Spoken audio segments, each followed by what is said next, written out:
Hope this works. This area of the yard ground is about 10 feet wide. Hope you can see what's going on. The grapevines on the east, the house on the west. So it gets sun from approximately 8 in the morning until, or it would if that tree wasn't in the way, but anyway, 8 in the morning until about 3 in the afternoon. So I got a burr in my brain last week and decided to do something that I've been wanting to try for a while. I have these big pots. They're plant pots. They're the kind that trees come in, big, really big trees. And I've been wanting to do something with this area, and I've been wanting to do something with the pots. So I decided to make a wicking bed. So I'm going to let you watch while I do this. Okay. I have the pot. I took a big garbage bag. This is, I believe, a 55-gallon garbage bag. I'm not sure precisely. Okay, now there are a couple of things with the wicking bed. There needs to be a reservoir in the bottom, and we are going to create a reservoir in the bottom of this bin, on the bottom of this pot. Okay, now the plastic is a little bit deep, so I'm going to go get the scissors. I'll be back in just a second. We're just around the corner.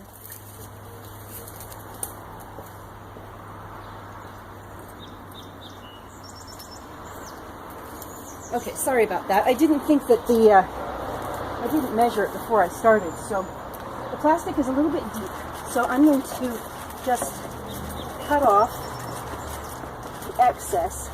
Now it's probably still going to be a little bit deeper than is necessary, but at least all this extra plastic will be out of the way.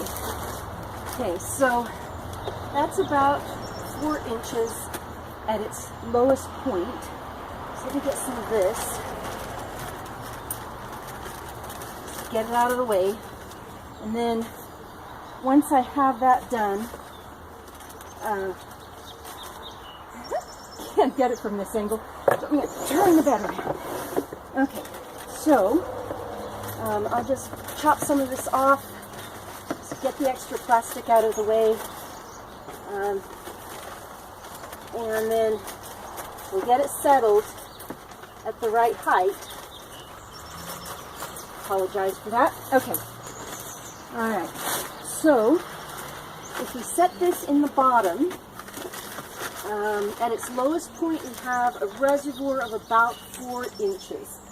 So I'm going to take some of these and set them in the bottom so that 4 inches can be maintained. So, alright.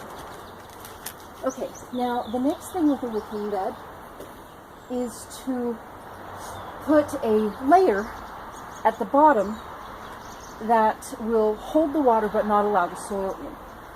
And I am a big one for using what I already have. So I had this big pile of cottage cheese containers, sour cream containers, all those kind of things.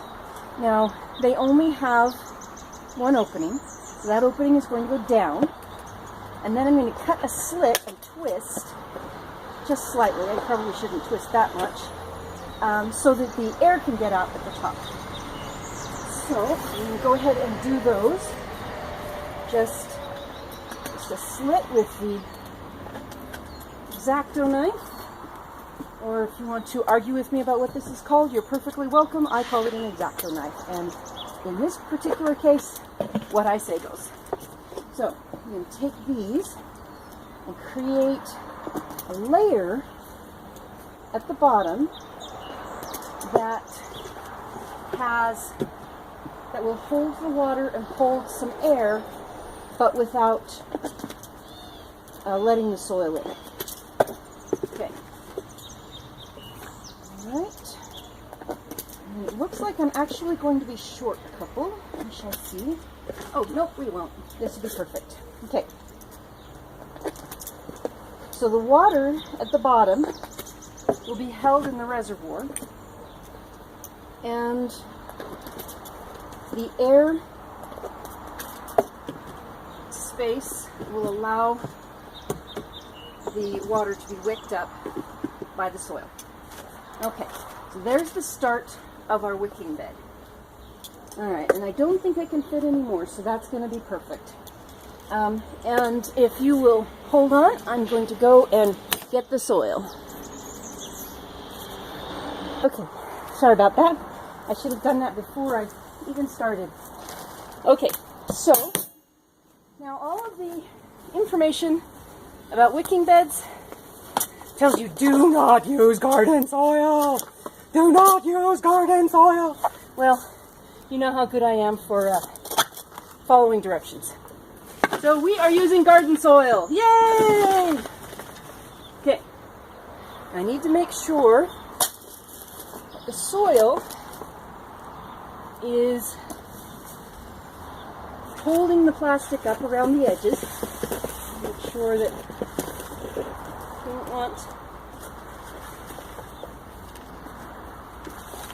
want the soil to get down between plastic and the bucket. So maybe I should have made it a little bit deeper and then cut it. So anyway, all right, this is the idea.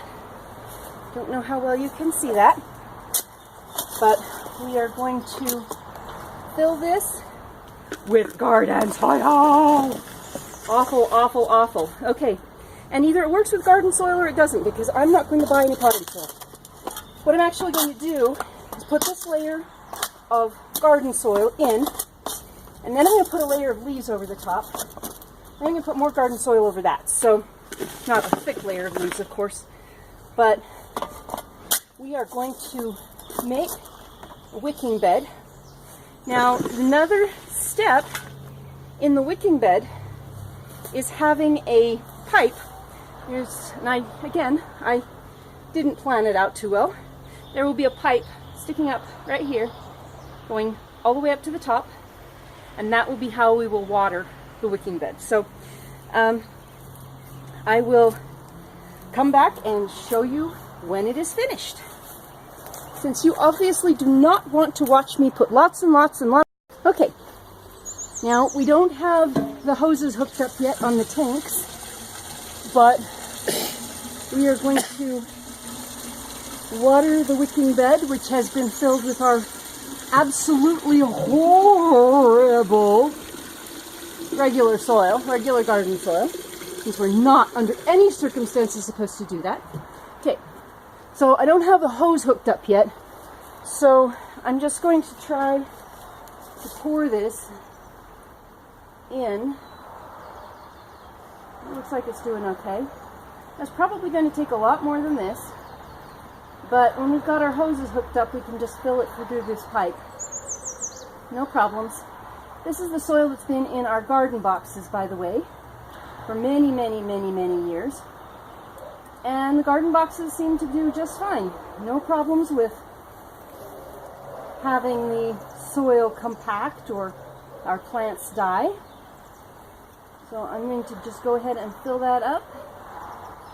Now the well at the bottom should fill up to about 4 inches, because that's where our water was. And then, or that's where our plastic was.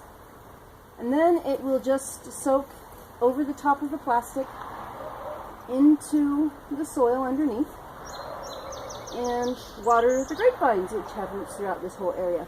So that is our wicking bed, and the only thing left is to plant something in it and then watch. So I will see you later.